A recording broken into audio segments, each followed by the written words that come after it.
Hello, welcome to the May 2025 Construction Monthly Update meeting. The agenda for today's meeting includes a project schedule update, pile driving updates for both pile driving in water and on land, current construction activities, the Bill Dawson Trail closure, which had started on May 12th, this past Monday, our long-term look ahead for the next several months and through 2025, how to stay informed, and a Q&A session at the very end.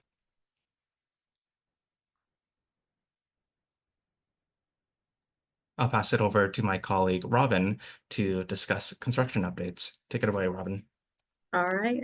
Hello, everybody. I'm Robin Clark. I'm from the construction team with Skanska, and I work with Alan on updating you guys on all of our construction activity and design progress as we go through the process of building out the Portage Bay and Roanoke Lit project here on the 520 corridor.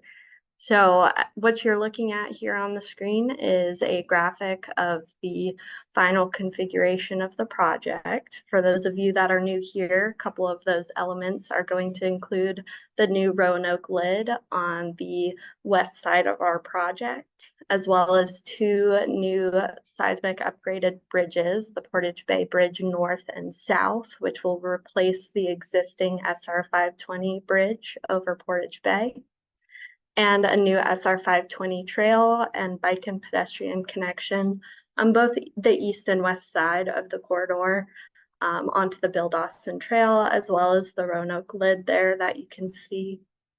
And those will connect to the inner city neighborhoods, around the area. We're currently in Q2 now of 2025, and we're getting through a good bit of our Portage Bay Bridge North construction. Part of that major process has been working through the construction elements of our work bridges.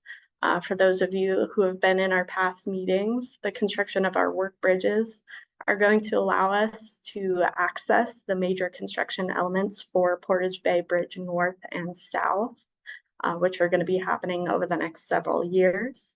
So we are in the early stages of that construction. And here later this year, we'll be getting into the early stages of the Roanoke lid construction, particularly the foundations and the early shoring and excavations. Down there on the below line, I want to point out that our in-water pile driving season, the first season just wrapped up here at the end of April. Our first season of in-water pile driving is for impact pile driving in the water. That was for the construction of our work bridges. And now from May 1st through the end of August, we'll be doing only vibratory pile driving and on-land impact pile driving, as well as on-land vibratory pile driving until the start of our next season, which begins September 1st. And I'll talk a little bit more about that later in some of our other slides. But I just want to highlight that because we have a few more seasons that will be coming up on here in the coming years of this project.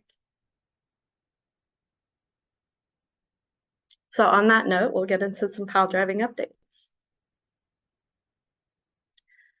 Like I mentioned, our major construction element for this past season one of pile driving has been to construct the work bridges to access the majority of our structure elements for Portage Bay Bridge North and South. We started our construction for the work bridges late last year at the beginning of season one, which is our in-water impact pile driving. And we just wrapped it up here at the end of April. Our crews installed over 300 piles in the green sections that you see there on the map, which is over half of the total piles for the project on these work bridges. So that's some pretty exciting news for our crews there, and we're excited to be able to access these areas. We do have some on-land impact pile driving scheduled for this summer season, May through the early September timeframe. And then we'll have vibratory pile driving occurring year-round to continue that work on the work bridge, as well as some of our permanent infrastructure. So kind of getting into the details of what that's going to look like for this summer on the pile driving. You guys can see here on the right, that's a kind of a on the ground picture of the pile driving that we've been working on this year so far. May through August, the end of August, we'll be out of that in-water season there that we call it. The in-water season for impact pile driving again ended on April 30th. So May 1st through the end of August, we'll be continuing vibratory pile driving and on land impact pile driving. We do have about 17 piles there on land on the Montlake side of our project, so the east side of our project, where we're going to use a combination of our vibratory and impact hammers to install a few more piles for the work bridge and for one of our temporary bridge connection ramps that we're constructing. And I'll talk a little bit more about that later in our presentation. And again, as a reminder, we'll continue the vibratory hammers throughout the summer in a couple other locations. And I have a graphic that I can show you guys here in a second to show a couple of those locations. But the bulk of that impact work will happen on the east side of our project on land. Then starting again in September 1st, our second season of in-water impact pile driving will resume. And we'll get back to some of our work bridge and temporary bridge impact pile installation, again, in the water. So here's kind of a graphic of what that looks like.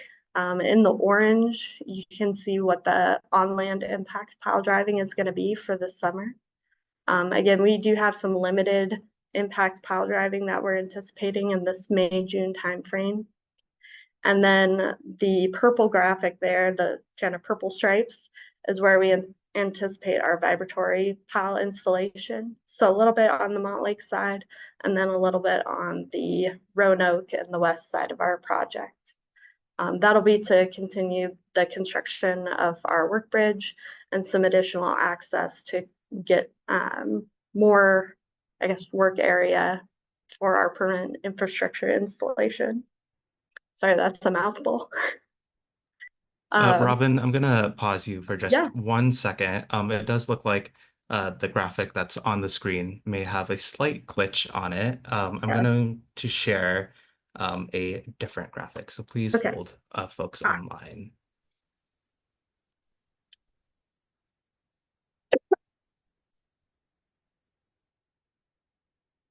Okay, give me 1 second. Can you folks see this updated graphic?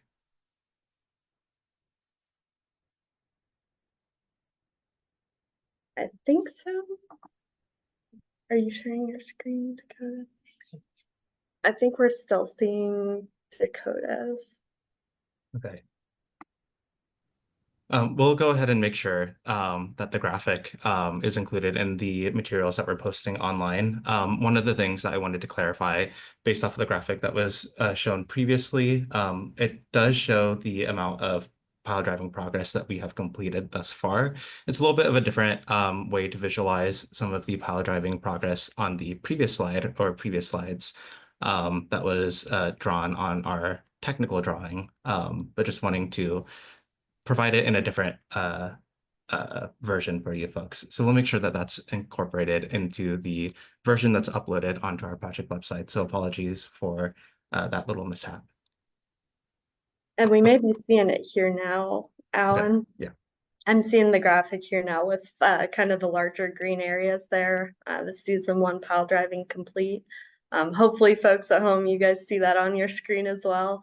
Otherwise, we'll, again, work out those technical difficulties. I think we always have something going on. Mostly usually me getting caught up on a hiccup there. But yes, to Alan's point, we do have highlighted in green a graphic of all of the areas that are complete for the work bridges. And then the purple will be some of those additional areas.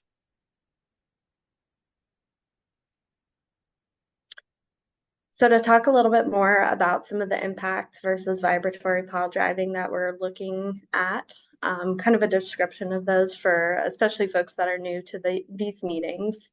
The impact pile driving is when we have our crane with a hammer that hits the top of piles. These piles are used as a foundation element for our work bridges, and the work bridges allow us to have kind of an access point to, again, install elements of the new bridges, which facilitates some work zone essentially so that we don't impact as much traffic on the existing SR 520 and folks are able to continue their commutes while we work over the water.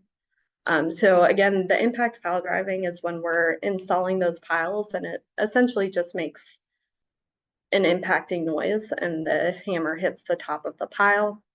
The sound is kind of a sharp sound into the air and then into the water and the soil. For in water, we're permitted to do that September 1st through April 30th. And then for on land, we're able to do that year round. For vibratory pile driving, we have a separate device that's used on the pile and it essentially hooks onto the pile and it vibrates it into the ground. This is just a different method of installation and we try to use that more often to eliminate some of the sound impacts from like impact pile driving. That vibration is essentially shaking the pile into the ground until it hits its foundation. And it's kind of a continuous lower sound / vibration that's allowed year round, both in water and on land. So moving on from a little bit of our pile driving focus here, we'll talk about some of our current construction activities. So looking at a map of a couple of crew focuses for this month, we have on our west side of the project our tree removal focus, both west and east side, I should say. They're tree removal focused and tree tagging for some select trees and vegetation. On the very far side, we have some equipment and material mobilization. And then we also have our on-land impact pile driving for a short period of time there to finish out some of those on-land pile installations. And then we have our trail closure that I'll talk a little bit more in detail about that started this past Monday on the Bill Dawson Trail.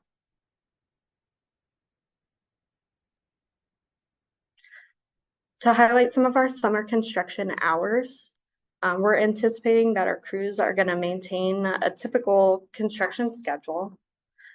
From weekdays, we're anticipating Monday through Friday, a typical 7 a.m. to 10 p.m. and some weekends, 9 a.m. to 10 p.m., though we do try to limit our weekend work when possible. There may be some occasional overnight work, but we do try to communicate that with you guys in these meetings. And we'll work to communicate that with the neighborhoods as those activities come out by sending out our standard messaging and email blurbs that you guys are subscribed to. And if you guys aren't subscribed to those, I do highly recommend it. Alan will touch on that at the end of our presentation. We do also have our construction corner online that highlights a lot of these activities as they come up.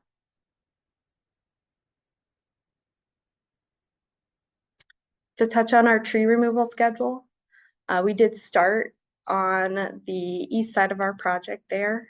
You can see in the graphic in that red area towards the Bill Dawson Trail with some of our select tree removals. This is to help facilitate a lot of our permanent infrastructure where some of the vegetation is in the way of the installation and our ability to construct the permanent infrastructure. So we've begun to selectively remove the trees and some of the vegetation in these areas. And we're working our way essentially from east to west with those activities. We'll be continuing to move from the Montlake side over to the Boyer Avenue area and the Roanoke area with those tree removals. And then as we get some more of those schedule updates, we'll work into some of these orange areas that you see highlighted on the screen as well. We are trying to remove these strategically so that we don't remove them too far ahead of the work and cause any potential, not to say conflicts or issues with erosion, but it helps us eliminate any delays between the work start and when we're actually removing the vegetation. So that's our process of getting these trees removed ahead of our work. Talking a little bit more in detail about the Bill Dawson Trail closure.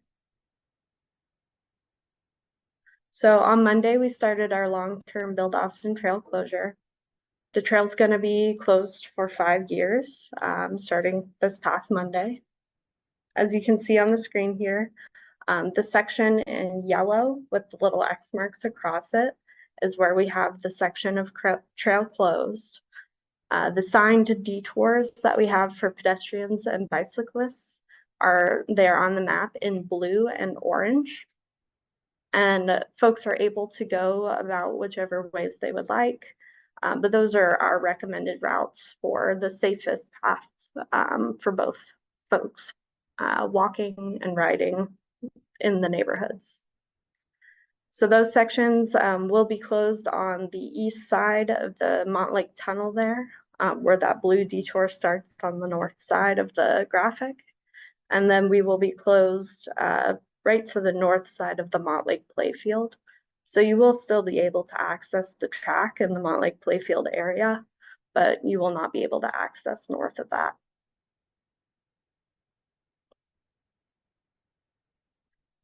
Now, the purpose behind our Bill Dawson Trail closure is to facilitate our access onto the work bridges that I mentioned earlier.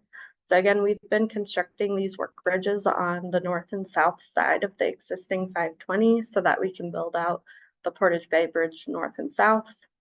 One of the major access points is going to be from Montlake Boulevard onto our north work bridge, which you can see on the very edge of the photo here, kind of almost built out. This is a pretty recent aerial photo of the area.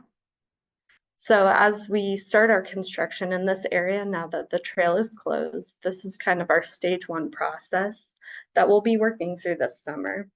So the process of this is that we've closed the area and we've started to secure the site with fencing, just to prevent any security issues from our personnel and our equipment, make sure that the area is safe and secure, and make sure it's not confusing for folks that are trying to navigate around the area.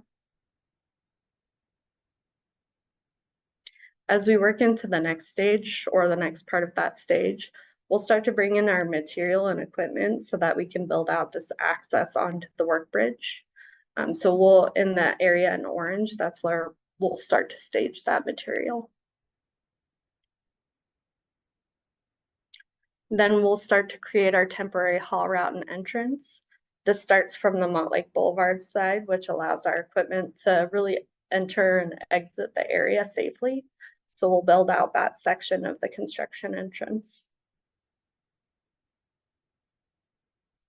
Then in stage 2, we'll use that larger green area to build out our embankment and access for that full ramp, essentially, that will connect onto the work bridge.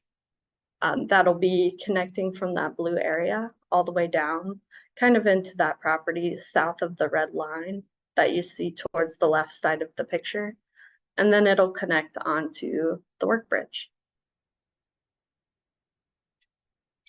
And then finally, on that access ramp portion, we'll build out the full haul road in purple there. So part of that will be land level or ground level paving that comes down from the blue and the purple, runs along the side of the existing 520, and then essentially ramps up onto the work bridge.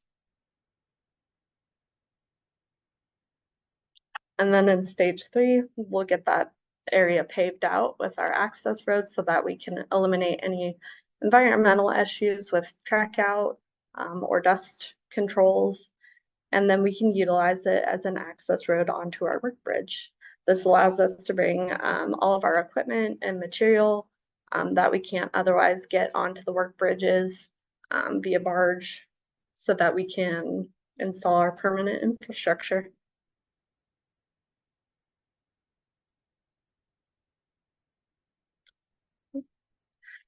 And just as a kind of look ahead on that, what this process kicks off, this construction element that you guys saw in stages 1 through 3 is really a look ahead for the summer.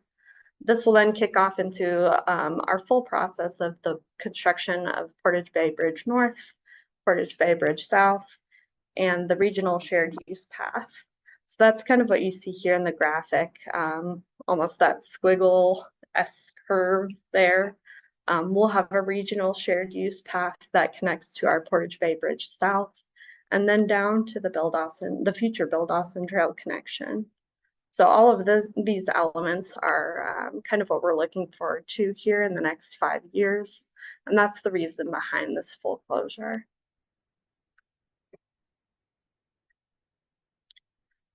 As the separate activity that we're looking at getting installed in this process is our Acoustafence. We're continuing to track the process or progress of our work bridge installation on that south side there on the east and west part of Portage Bay. As the work bridges get built out, those sections of Acoustafence will be installed. And then as we get into the tree clearing elements that I mentioned before on the East Roanoke Street side of the future Roanoke lid. Again, excuse me, that's a mouthful. As that gets started. And then again on the south side with that select vegetation clearing, we'll get those elements of Acoustafence installed as well. Here's a photo of what that looks like. This is a previous example of some Acoustafence installed in another area of the project from a previous contract. The black is how tall the Acoustafence typically is, and what that does is act as an additional sound barrier to help with some of the close contact construction activities in neighborhood areas. So for a long-term look ahead for our construction activities, I'll get into a couple highlights that we're looking forward to and that we're planning out with our operations team. So one of the major topics that I've kind of highlighted in our previous meetings is our utility work that's upcoming near the Roanoke Park and the Boyer Hillside, as well as Boyer Avenue right there. So we're going to kick off this summer a series of utility relocations along the Roanoke Stairs area, the East Roanoke Street area, and that Boyer Avenue area that you see highlighted in the graphic. The utility work is going to start with a water line relocation there in that yellow strip, essentially. The line relocation will begin in June here in the next month, which will be preceded by some of our tree clearing and site preparations. Following the water line relocation, we'll be relocating a 26 kilovolt electrical line that's currently overhead, and we'll be undergrounding that outside of our project construction limits, or at least out of the way of our construction activities. And that'll begin in August. The series of these relocations are going to get these elements, these utilities, essentially out of the way of the future bridges and future permanent infrastructure. In order to be able to construct these things, I do want to mention that we will have some single lane closures, some flagging, and some other periodic traffic control, both on Boyer Avenue and then up on East Roanoke Street there in blue. And then we'll also have the Boyer Stairs closure, which is in also that area in purple alongside the yellow area. That will be closed for 5 years, starting here approximately in July of this year.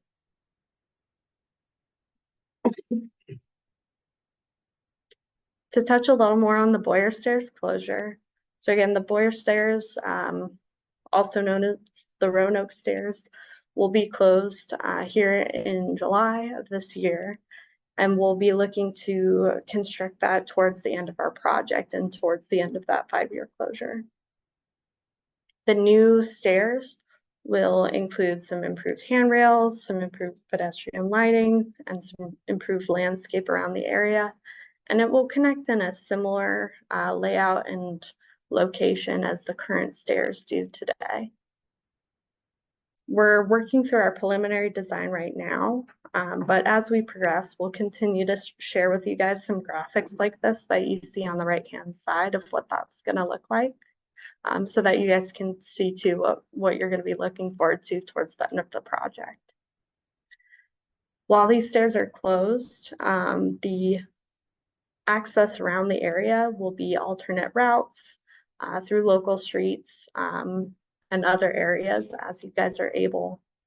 It will be closed for the full time, and that area will not be accessible just due to our construction equipment and the safety aspect for proximity to our work activities.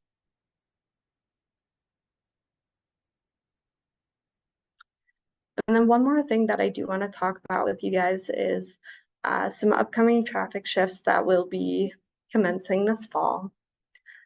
The part of the impact pile driving that we've been talking about, in addition to our work bridges, is also to construct a temporary off-ramp from eastbound 520 to Montlake Boulevard. The current exit, as it is today, is essentially in the way of our future Portage Bay bridges. And in order to construct all of these bridges without any major traffic closures, major prolonged traffic closures, I should say, we're going to be doing a series of traffic shifts and temporary construction in order to facilitate some of that long-term construction activity. So the first activity of that is building this temporary ramp, the new routed ramp that you see here in this graphic, where we take the existing off-ramp in red and we essentially relocate traffic just slightly to the south in blue. It doesn't change a whole lot as far as the commuter layout is concerned, but we do want to mention that because it will require at least 2 full weekend closures and some nighttime closures on eastbound 520 in order for us to finish the construction and restripe some of the 520 highway there so that we can make that shift happen. That construction will continue throughout the summer, and again, that traffic shift will happen later this fall. All right, and with all that said, enough of me talking. I'll pass it back over to Alan, and we can both answer your questions. If you guys have any, please put them in the chat, and I will do my best to answer them. As always, if I can't answer right away or off the top of my head, the team and I will do our best to go offline and do some research, get with our teams and get some of that information. But in the meantime, I appreciate everybody listening and joining in today. Great. Thank you so much for walking us through the presentation, Robin. We have about 26 minutes left in the formal meeting time, though we do only have a handful of questions in the Q&A. Before we dive into the Q&A, I do want to just send a couple of reminders about how to stay informed and how to participate again. So as I'm going over these reminders, feel free to open up the Q&A box at the bottom of your screen and submit questions. We'll start answering them in chronological order, but I'll give you folks a couple of minutes to go ahead and submit your questions. In the meantime, next slide, please. As Robin mentioned earlier, there are several different ways to stay up to date and informed about project. We have our 24/7 construction hotline where you can ask us any questions regarding upcoming road closures, street closures, general questions about construction, or just really anything for a 24-hour construction hotline. I am on the hotline this week, so if you call, you'll be reaching me. For the other updates, we have our Construction Corner website. On our Construction Corner, we post upcoming changes to traffic. And then also we have a document library where we have several frequently asked questions documents regarding the Beaver Lodge in Portage Bay, tree and vegetation removal, and also the Bill Dawson Trail closure, in addition to quite a few other documents there as well. So that is a really great resource if you're just now learning about the project. Feel free to visit those materials. And if you have any questions, feel free to call us, or alternatively, you can send us an email, which is listed right in the middle of this slide, sr520bridge@washdot.wa.gov. In addition to those methods, we have our email updates. If you scan the QR code, you can go ahead and sign up for the Rest of the West listserv, or you can attend our monthly meetings. In addition to our monthly meetings, we will have an open house later this year. We will be announcing the official date for that via our email updates and our social media. So make sure that you're following us either on X, formerly known as Twitter, or signing up for email updates as well. Next slide, please. And it looks like we still only just have these 2 questions in the Q&A. We'll go ahead and start responding to those questions as follow-up questions come up, or again, if something comes up after the meeting ends, feel free to send us an email and we'll be able to answer those. Without further ado, I'll just go ahead and read them in chronological order. The first question that we have is from Robert. What's the difference in decibel level between the vibratory and impact pile driving methods? That's a great question. I do not know off the top of my head. I will say we can look into that and see if we have some information on the difference in decibel levels there. I'll also mention that we do have a specific noise monitoring process for both vibratory and impact methods, as well as all construction on our job site. We do 24/7 noise monitoring that's set to specific decibel levels that are within our permitted noise for this construction project. Those noise monitors are set to, again, those certain decibel levels, and we have an alert for the monitor level and we have a warning level for that threshold. If we get to the warning level, we typically cease our construction activities and we assess to make sure we can stay below those levels. For any event where we exceed those levels, we have a process that we have to go to, including stopping our construction activities. Again, I don't have those numbers off the top of my head, but we can follow up on that for the differences. Great, thank you, Robin. And then just as a broader message to other folks on the call, if you are experiencing any noise or vibration that you may feel like is excessive, please call our 24/7 hotline and we'll be able to connect with the team and review the data from our real-time monitors to see if any exceedances or warning, or if we've reached the warning threshold. We also have that data available if you folks are interested and maybe you're hearing something at 10 in the morning, but you're not able to call us in real time. You call us later in the afternoon and just make sure you tell us the time, date, location of the concern that you have, and we'll be able to provide a report to you. So don't hesitate to reach out via our hotline. You can also send us an email, but for instances like this, we do want to be sure that we're being responsive and proactive with monitoring this. So make sure you call our hotline. For the second question, for the on-land impact pile driving in Montlake, what is the duration of the work and how much of each day will be active impact pile driving? Another great question as well. I know Carmelo's been on the line, so he may be able to talk a little bit more about this than I will, just from the full duration standpoint. I do believe the remaining on-land impact pile driving that we're anticipating for the summer, should all go well, is anywhere from 4 to 6 weeks. Again, that's kind of dependent on a couple other variables that we're working through on the construction and design schedule side of things. But that's a typical Monday through Friday schedule.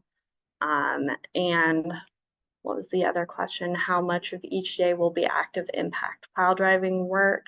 I would anticipate our standard hours are from 8 to 5 of major impact work. We do have some on and off days during that period of time where we might be doing other activities. So it may not be every single day for that full duration. But without knowing the exact schedule off the top of my head, I'm not sure if that would be actively every single day.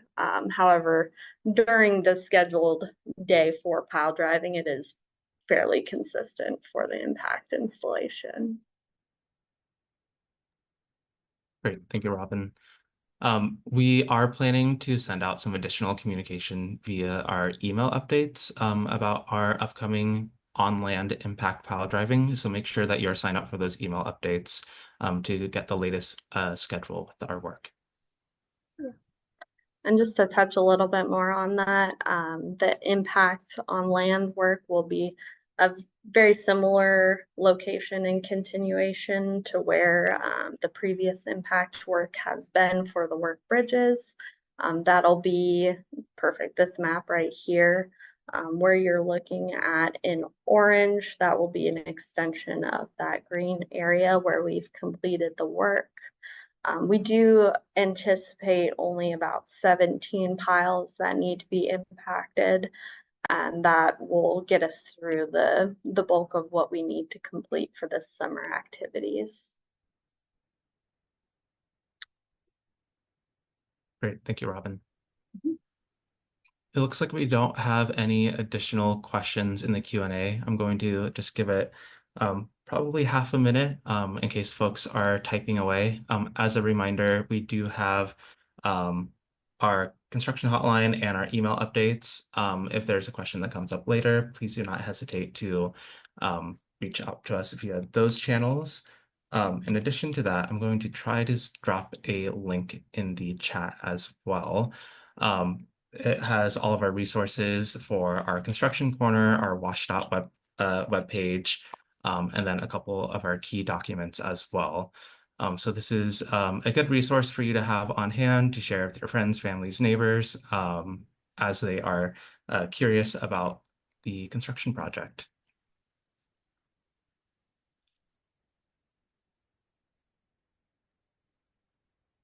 It looks like we're not getting any additional questions. So I think that brings us to the end of the formal Q&A. So as a reminder, we'll post today's meeting materials on both our project website and the Construction Corner. On the Construction Corner, the materials will be posted towards the bottom of the page. And then on our WSDOT website, you'll be able to find it in the related links tab as well. Thank you all for attending today's meeting. We will be sharing some information about our June monthly meeting over the course of the next couple of weeks. Be on the lookout for a survey for meeting times as well. We are exploring potentially shifting the time for this meeting either earlier in the day or later in the day, depending on neighbor availability. Otherwise, make sure you're signed up for email updates, and we'll be communicating with you folks through those channels. Thank you again, everybody, for your time today, and we will be seeing you in the next couple of weeks. Take care. Thank you.